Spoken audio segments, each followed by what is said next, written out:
The top stories tonight in Y News.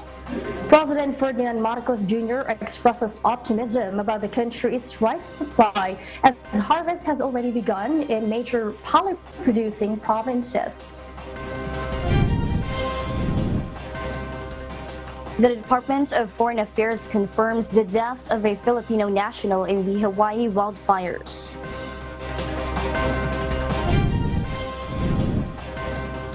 A Senate panel seeks to probe the escape of New Bilibid prison inmate Michael Cataroja after he was rearrested in Angono, Rizal.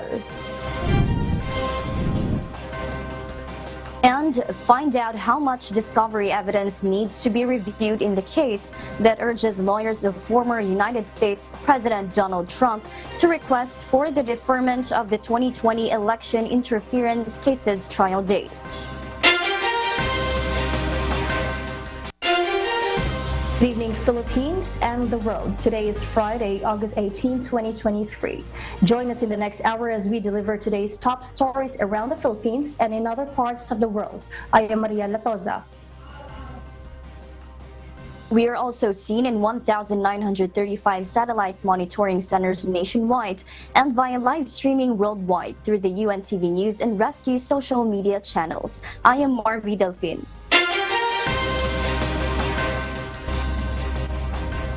First in the news, President Ferdinand Marcos Jr. said the government is closely watching rice supply and prices in the country. The chief executive already assured the public of stable supply as harvest starts in major palay-producing regions. Nel Maribohok reports. President Ferdinand Marcos Jr. allayed worries about the country's rice supply as harvest has already begun in major palay-producing provinces. He expressed optimism that rice prices will stabilize once there is abundant rice supply and enough reserve. So I think na pagka na yung supply natin dumami at humaba ang ating reserve, mag-stabilize na ating mga presyo. Babantayan namin na mabuti para tiyakin na ganun na mangyari. According to Malacanang, Agriculture Undersecretary Leocadio Sebastian said the initial harvest of palay from Isabela, Nueva Ecija, and North Cotabato will augment the supply of rice and stabilize the price of the staple. He said the harvest has started in the said three provinces, producing an estimated 900,000 metric tons. The initial harvest of palay from the current wet season crop will take place until September. Meanwhile, President Marcos is attributing the high price of rice in the market to expensive farm gate cost. Ang binabantayan siyempre natin yung farm gate price dahil yun ang nagpataas sa presyo ngayon at pati yung pag-import ng mga ibang inputs at saka ng bigas mismo. Palay harvest season is expected to start September until November. Nel Maribohok, UNTV News and Rescue. We serve the people, we give glory to God.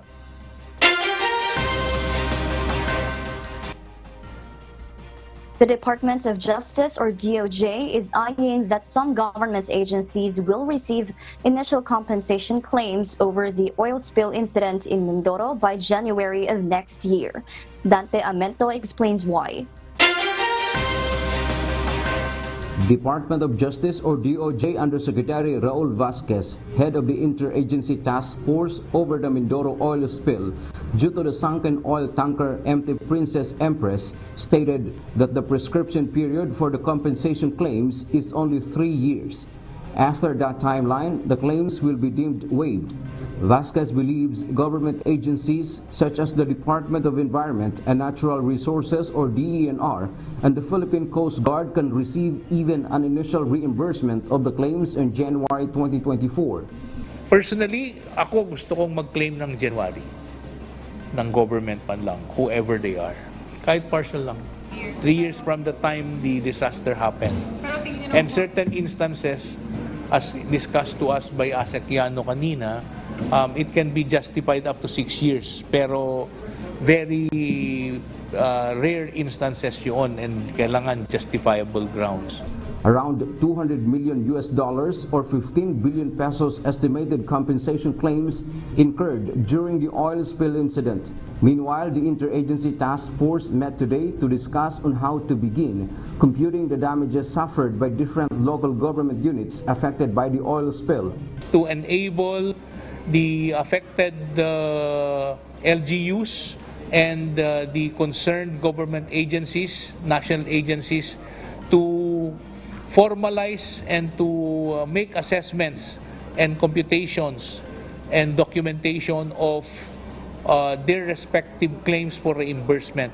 And this would pertain to all expenses that were made by these relevant agencies. Aside from compensation claims, the government through the Justice Department filed several complaints against several owners of the tanker, PCG and Maritime Industry Authority or Marina officials over the oil spill incident. Dante Amento, UNTV, News and Rescue. We serve the people. We give glory to God.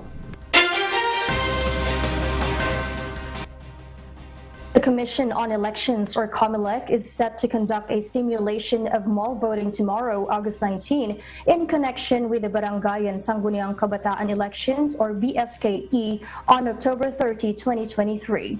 4 malls will be used, such as SM Manila and Robinson's Place Manila in the National Capital Region, and SM Legazpi in Legazpi City, Albay. This effort is to help those in the vulnerable sectors such as pregnant women, senior citizens, and persons with disability so they can vote conveniently. If the mall will be successful, the COMELEC is planning to conduct the mall voting nationwide in the 2023 midterm elections. The Metropolitan Manila Development Authority, or MMDA, said it will implement intermittent stops to give way for the delegates and players of FIBA Basketball World Cup 2023. This means motorists will be stopped in some routes to give way to the convoy of delegates and players. Among the key areas where intermittent stops will be implemented is in EDSA, Kalayaan Avenue, Jokno Boulevard, Rojas Boulevard, Andrews Avenue, Salas Road, and other FIBA routes. MMDA said there will be 1,300 traffic personnel to be deployed during the period of FIBA, which will commence on August 25.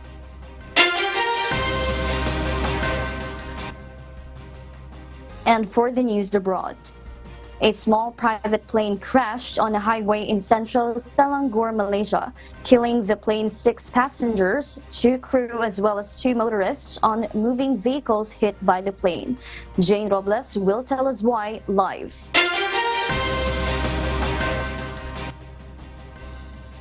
Yes, Jane, good evening.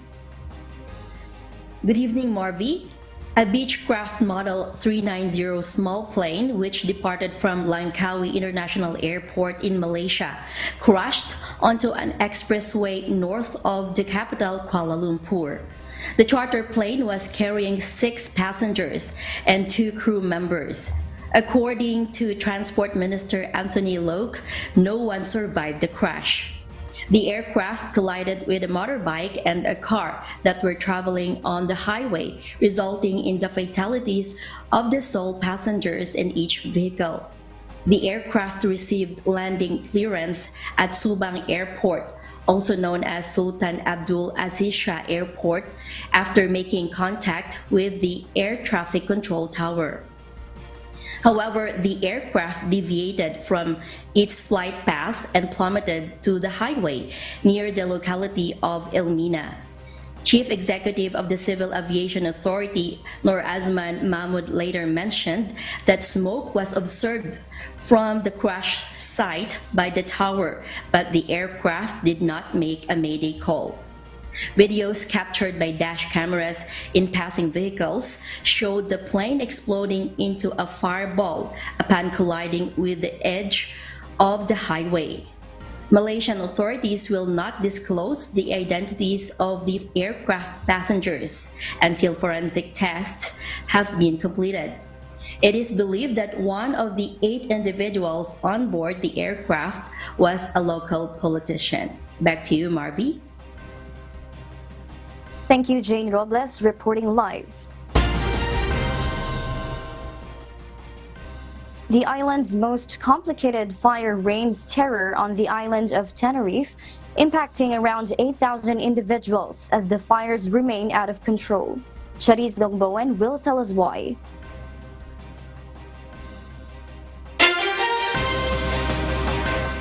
Thousands of acres have burned on the island of Tenerife, having almost a 30-kilometer perimeter, forcing around 8,000 people to be confined or evacuated. 250 fighters are fighting to contain the fires in the North Island, according to Fernando Clavijo, the regional president, who stated that extreme temperature contributed to the blaze. Regional President Clavijo informed people that in the last 40 years, this has been the most complicated blaze on the Canary Islands, which has continued to burn since last Tuesday. People on the island and those closest to the fires have been advised to stay indoors to avoid any risks as the air quality is becoming hazardous. Meanwhile, Tenerife remains one of the tourist hotspots in Spain, with most of the sites being away from danger. Evacuations are also still expected to continue for the surrounding neighborhoods. Charis Longbowen, UNTV News and Rescue. We serve the people, we give glory to God. We'll share more global stories with you later. For those watching our live streaming on YouTube, please click the subscribe button you see on your screen and ring the bell for notification. You may also follow us on Facebook.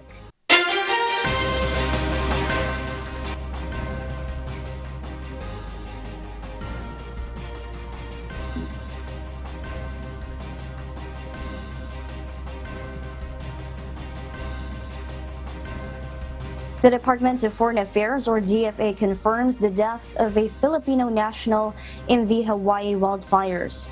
The casualty was identified as 79-year-old Alfredo Galinato. DFA Undersecretary for Migrant Workers Affairs Eduardo De Vega says Galinato was a naturalized U.S. citizen originally from Ilocos. He adds the Philippine consulate in Honolulu is assisting the family, who are all based in Hawaii.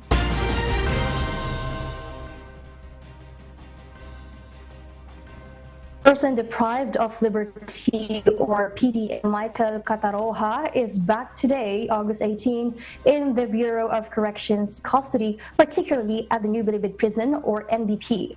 Cataroja was recaptured by the personnel of the Angono Police yesterday. Cataroja went missing inside the NBP maximum security compound last July 15, 2023.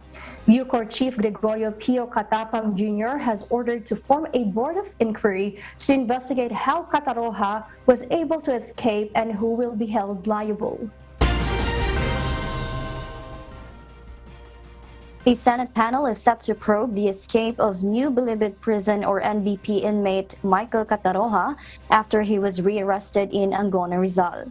Senator Francis Tolentino, who chairs the Senate Committee on Justice and Human Rights, says they will now focus on how Cataroja was able to escape from prison and on the negligence of the Bureau of Corrections.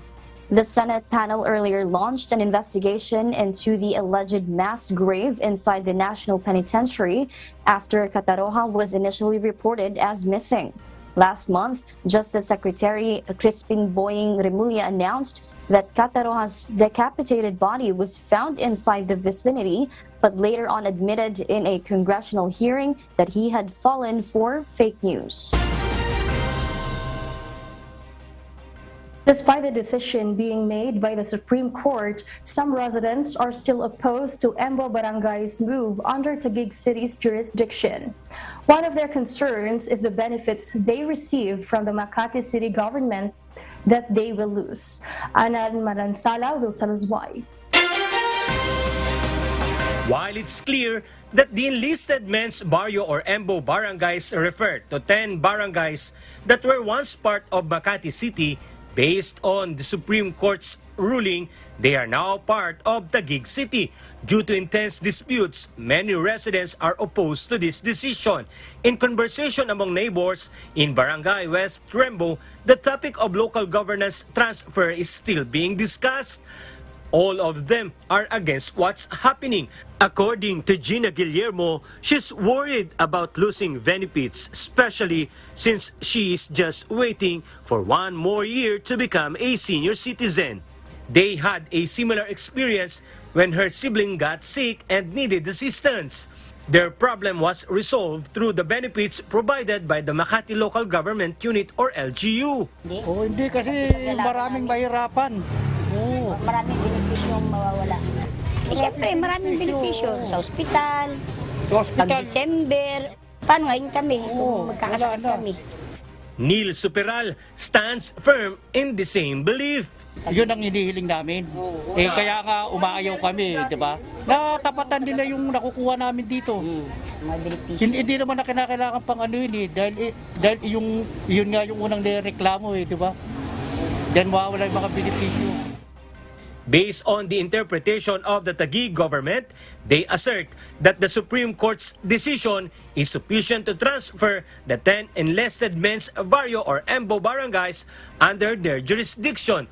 This stance was emphasized by the Taguig LGU after the Makati LGU circulated the initial assessment from the Office of the Court Administrator of the Supreme Court, which was sent to the Executive Judge of the Makati Regional Trial Court.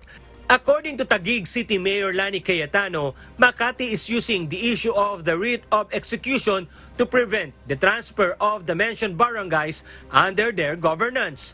Although the Taguig City LGU respects the released initial assessment from the Office of the Court Administrator of the Supreme Court, they believe it's just an opinion and outside its legal authority.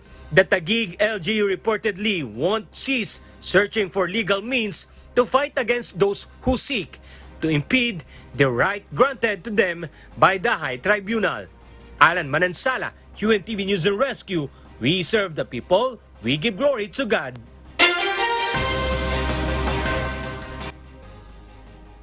Authorities were puzzled by the discovery of thousands of pre-registered SIM cards from different telcos at the raided Pogo Hub SA Rivendell Global Support in Pasay City yesterday, August 17. The 32 vaults of the Pogo Hub were opened in accordance with the search warrant provided by the Pasay City Regional Trial Court Branch 111. Nearly 7 million pesos in cash, $6,000, thousands of pre-registered SIM cards, ammunition, handcuffs, a taser, passports, credit cards, debit cards, a crypto hardware wallet, and an automatic OTP generator were seized from the vaults. According to the Presidential Anti-Organized Crime Commission, the pieces of evidence suggest that the Pogo Hub is not only involved in crypto scams and love scams, but may also be implicated in other criminal activities. The Commission is already coordinating with Philippine Amusement and Gaming Corporation to re-inspect Pogo establishments in the country. We are thinking of baka involved din sila sa mga ibang krimen kasi nga because of the presence of yung mga pre-registered SIM cards. Yung natuklasan natin ngayon na yung mga scamming pala na to, itong mga Pogo pala na ito hindi naman pala talagang Pogo. Actually, nagtatago lang sila sa lisensya ng Pogo. But ang katotohanan mga scammers. Ngayon, ang nakakalungkot lang nga dito, dati kala natin mga foreign nationals yung mga involved dito sa scamming. But now, itong natuklasan natin dyan, especially dyan sa SKK, yung building na ito, may maraming Pilipino na kasama na rin sa scamming activities. The Bureau of Customs or BOC and the Department of Agriculture or DA inspected a warehouse in Navotas City. Around 360,000 kilograms of frozen meat and fish worth 86 million pesos were discovered. The Agriculture Department stated that some of the products have expired.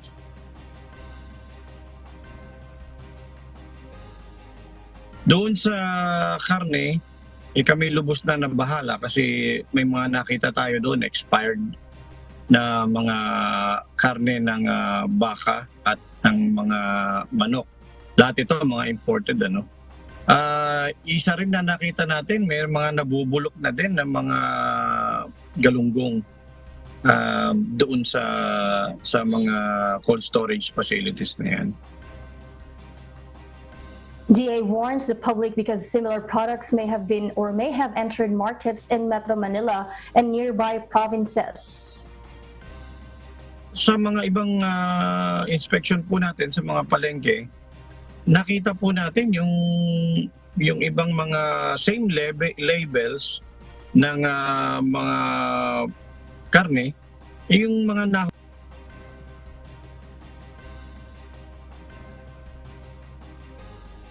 While it's clear that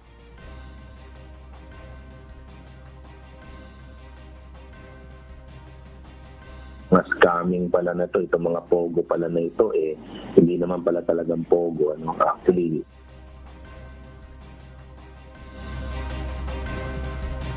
BOC sealed 13 out of 15 cold storages, while the owner has been given 15 days to prove that the goods are not smuggled.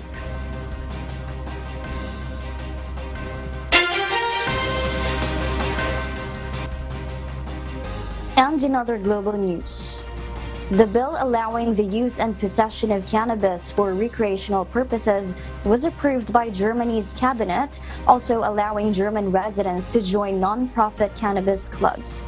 Maven Cariso tells us why.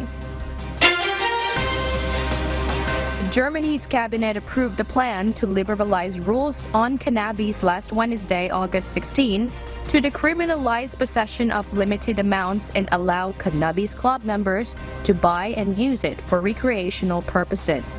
Details of the bill includes legalizing possession of up to 25 grams for recreational purposes and allowing individuals to grow up to 3 plants on their own. German residents 18 years old and above will be allowed to join non-profit cannabis clubs with maximum of 500 members each. Multiple membership will not be allowed. There will be bans on advertising or sponsoring cannabis. Clubs and consumption will not be allowed within 200 meters of schools, playgrounds, and sport facilities. The bill, which the government hopes to take effect at the end of this year, is still part of the first step in the 2-part plan which the parliament still needs to approve. Officials said the main plan is to reduce drug-related crimes. However, some advocates of the legalization aren't happy. Health Minister Karl Lauterbach said there is a rising and problematic consumption of cannabis at present, and that cannabis is a risky drug. He also added that approval with much more liberalization would have led to consumption expanding. Maven Cariso, UNTV News and Rescue, we serve the people, we give glory to God.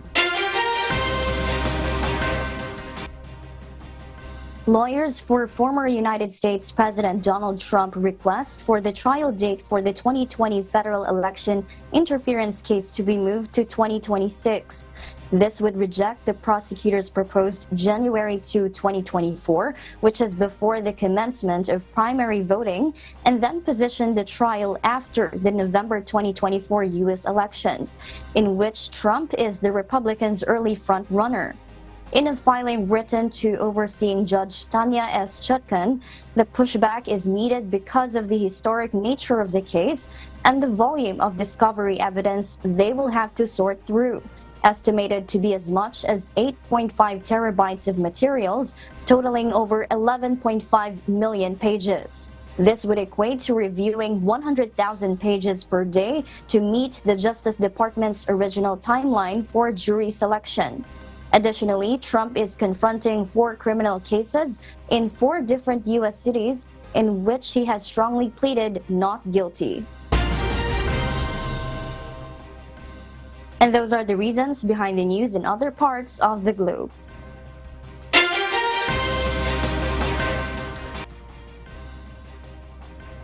As the school opening rapidly approaches, a nutrition expert reminds parents to prepare healthy school food packs for their children, as these can contribute to increased strength and intelligence. According to nutrition expert Gilbert Gonzalez, it is preferable for children to consume nutritious foods such as steamed rice, lean protein, and fruits, rather than opting for junk foods. So, syempre, kapag nagpapabaon po tayo sa ating mga anak, dapat i-take into consideration po natin yung safety ng ipapabaon po natin. Hindi dapat tayo magpabaon sa kanila ng mga madaling mapanis at dapat i-take note din po natin na ang ipapabaon natin sa kanila ay yung healthy. So, tandaan natin, kapag mas natural yung pinapabaon natin sa kanila, mas maganda po yun para sa kanilang overall well-being. The nutrition expert further emphasizes the importance of providing healthy beverages at school, such as orange juice, calamansi juice, and mango juice to enhance the students' vitality. Additionally, it is recommended to supply children with clean drinking water while at school, particularly considering the ongoing hot weather in order to prevent dehydration. A model eco-classroom is being constructed in the coastal village of Caparispesan in Pagudpud, Ilocos Norte, where the wind blows the strongest for electricity generation. Situated at Caparispesan Elementary School, the eco-classroom utilizes eco-bricks made from shredded plastic waste materials as one of its components. The roofing will also be equipped with solar panels, according to Raymond Sesuca, Senior Manager of Stakeholder Management at North Luzon Renewables, which operates the country's largest wind farm in Pagudpud. With an estimated cost of around 2 million pesos, the first eco-friendly classroom is anticipated to be completed by November of this year. Each eco-brick may consist of 50 to 100 pieces of plastic and is 5 times stronger than a typical hollow block, as stated by Green Ants Builders.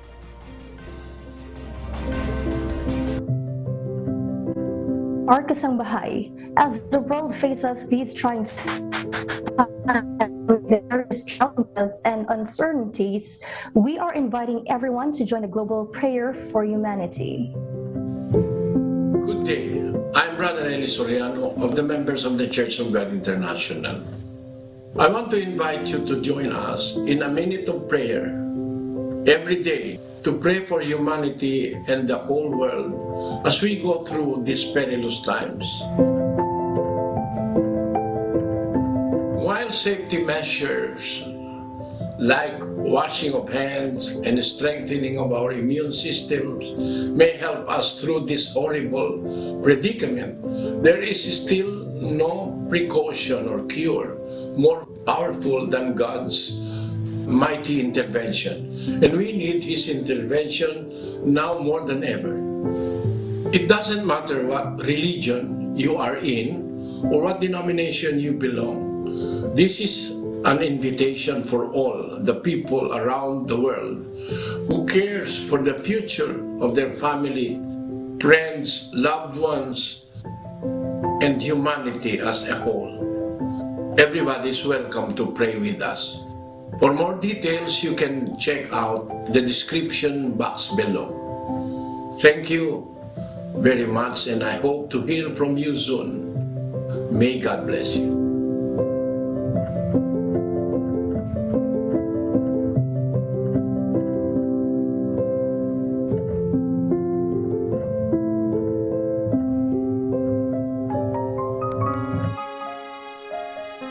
Before we close, we will leave you with the word giving glory to God. From the book of Psalms, chapter 1, verse 1 to 2, it says, "Blessed is the man that walketh not in the counsel of the ungodly, nor standeth in the way of sinners, nor sitteth in the seat of the scornful. But his delight is in the law of the Lord, and his law doth he meditate day and night."